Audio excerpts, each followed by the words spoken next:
Hello, darlings. I know you've missed me and my tender voice. Welcome to today's topic. Today's topic is a heavy but important topic. It is not a laughing matter. We're going to be discussing race in America. Before I begin, I'd like to highlight that I am not a history professor. My knowledge is very limited, but I would like to share with you in the form of three questions that have been asked. Feel free to agree or disagree in the comments, but please do so in a kind and civilized manner, not like an animal. So let us, before I begin, I also want to highlight that I'm Rwandan American and I have a lot of love for America, but I cannot ignore America's history. All right. Question number one.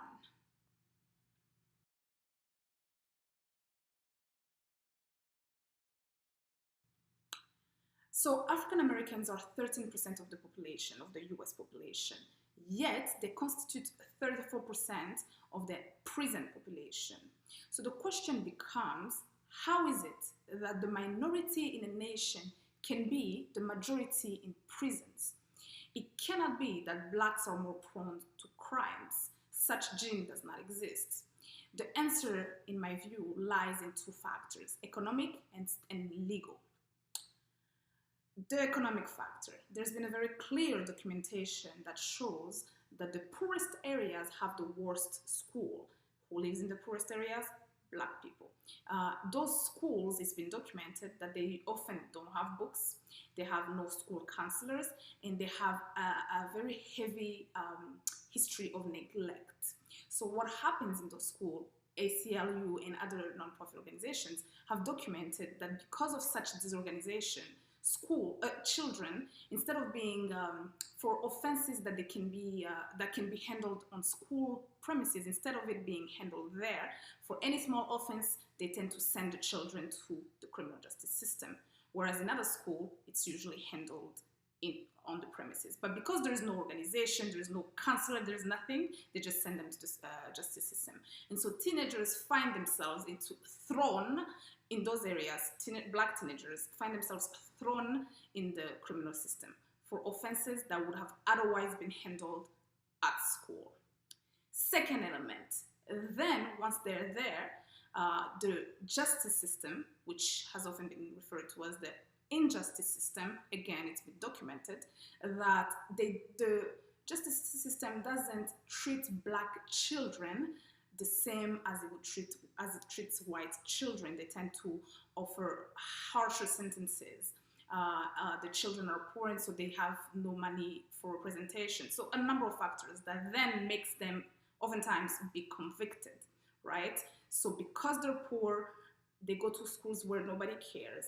Then they're sent to the criminal justice system, which in turn also doesn't care about them. And we know also that once you've been convicted of one crime, research shows that it is easier to reoffend. And it's because no one wants to hire you. There is a terrible stigma associated with criminal convictions. And so it is easier for you to reoffend. And so, ladies and gents, that is how a minority in a nation becomes the majority in prisons.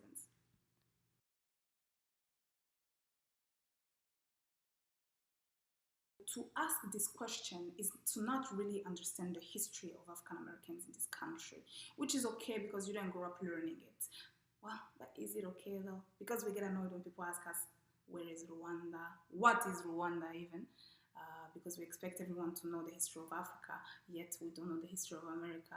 But I digress. In any case, since you are here today, it is a responsibility to learn the history of African Americans and the history of America in general. But many people often say, many immigrants often say, oh, blacks have been here longer. Why is it that they aren't as successful? It is precisely because they've been here longer that inhibits their success. In other words, as an immigrant, you come here, your plan is to stay here oftentimes 10, 20, 30 years and to go back, accumulate as many resources, go back to your home country.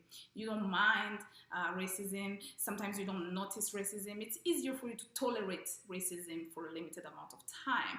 Or you may not even feel it because everything is different. Everything feels foreign to you.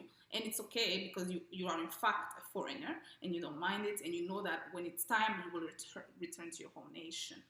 On the other hand, as an African American citizen today who has perhaps endured police brutality in his lifetime, whose parents lived through degrading Jim Crow laws, whose ancestors were treated as though they were cattle, who has no home to return to.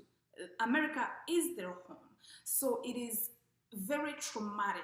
And we know that trauma doesn't end with a generation. Trauma transmits from generation to generation. So that level of trauma, generational trauma, blocks or delays a person's success, and that is completely natural. So asking this question is disregarding entirely the history of blacks in this country, which is not only insensitive, it is also a bit, if I may say, ignorant.